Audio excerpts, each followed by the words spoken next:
Hello everyone and welcome back to Nate the Hoof Guy. You know, sometimes as hoof trimmers we can find the most obvious problems in the sole of a foot, and that problem can lead to very little separation of that sole underneath.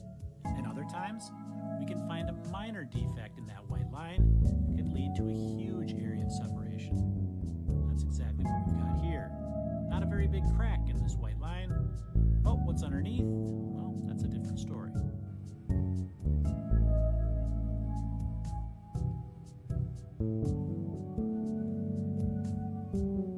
So if you watched my last video, you remember there was a giant rock that worked its way through that sole and into that corium. Now it was a big problem, or looked to be, in that sole, but ultimately underneath there was not a large area of separation. Now in this case, small crack in that white line, there's going to be a big area of separation. Now why is that? Why do those things happen? Well, it comes down to two variables primarily: the amount of corium disturbed and the duration of time since the insult happened. Now the corium disturbance part, well, that makes perfect sense, right? But why the duration? Why would that affect the amount of separation there is? Well, the separation is happening as the cow's natural way to try to deal with this problem on their own. That by releasing that sole, that is giving space for that lesion to try to heal on its own. That's how this would heal naturally. Of course, we're speeding that process up by removing that sole. Ultimately, we'd have to take time for that to happen in the wild or in natural settings. That sole would eventually fall away, and that would do what we're trying to do here in just a couple minutes. So as I was trimming this cow, the owner of the farm stopped by, and I want you to listen to what he told me.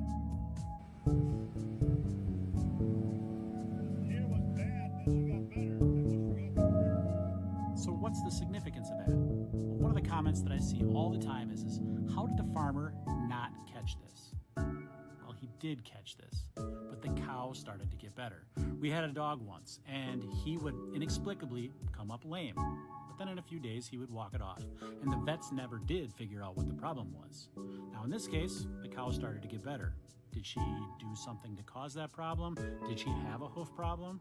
And that's what ultimately happens a lot of times, is these problems are spotted, but then the cow starts to get better, but hiding underneath that sole is the problem, and that can flare up again. And that's when we see those areas of multiple layers of separation. That's from repeated attempts and repeated flare-ups of these issues trying to heal. That sole underneath is still soft. That's why we're going to put a block on this other claw to take the pressure off of this.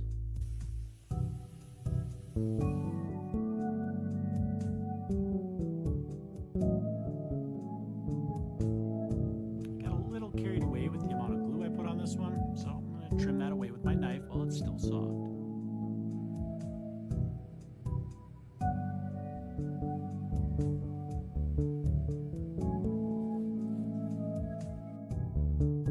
Now if you're looking at this right now and saying, no, you got to take more of that loose horn off, got to do it, I've watched a lot of these videos and you have to take it right now. Wait 1 second here. You saw how soft that sole was underneath, right? This block comes off, I need that there to protect that claw. As you'll see, when I remove that now, 27 days later, it heals perfectly fine, leaving that on there. Now she did have some dermatitis, so I am gonna wrap this again. As always guys, thanks for watching, and we will see you all on the next one.